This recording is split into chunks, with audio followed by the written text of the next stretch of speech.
Alright guys, welcome back to another very small project. So in this one I wanted to step away from the whole furniture making thing and just try doing something very simple with my hands. So I bought this book over the Christmas holidays. It's Heirloom Wood. It's about, you can buy it on Amazon. I'll have a link to it somewhere in the description or on my website.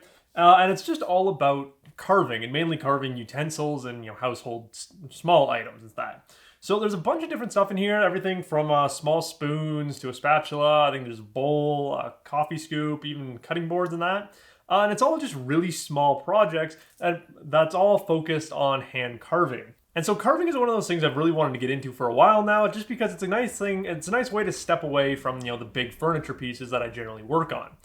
Most of the furniture pieces I do, they take anywhere from 2 weeks to a few months, and they can be a long, drawn-out process. And sometimes, in a lot of cases, I want to just kind of take a break from that big project without starting something else big, and I still want to do woodworking in some way. And so for what I'm going to be doing in this video, this is all it's going to take, is this just really thin piece of cherry. This is about 3/8 of an inch thick, 7 or about almost 8 inches long, and then 1.5 inches wide. And we're going to be doing the eating spoon. That's, you can, if you feel like buying the book, you can go pick this up on Amazon. It's the very first project in here, and it's just a nice, simple project.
Okay, and so there is my first little eating spoon. Now, obviously, this is not the most spectacular thing you've probably ever seen. If we even just compare it to the one that is on the cover of the book here, it's quite different. It's quite a bit narrower because I definitely slipped when I was cutting with the axe. I cut off a little bit too far. Same thing with the knife. I ended up cutting against the grain and tearing out some sections, and just kind of generally kept losing material as I went along.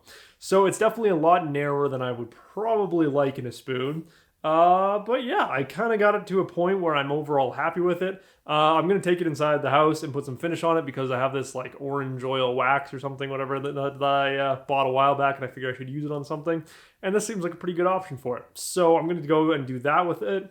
So I'm probably not going to make too many more videos about actually making spoons because I get that it's probably not the most interesting thing in the world. But if you guys want to follow along and kind of see how I progress with my spoon making, then feel free to follow me on my Instagram, where I'll try and post pictures every once in a while of the current progress of what I'm trying to make.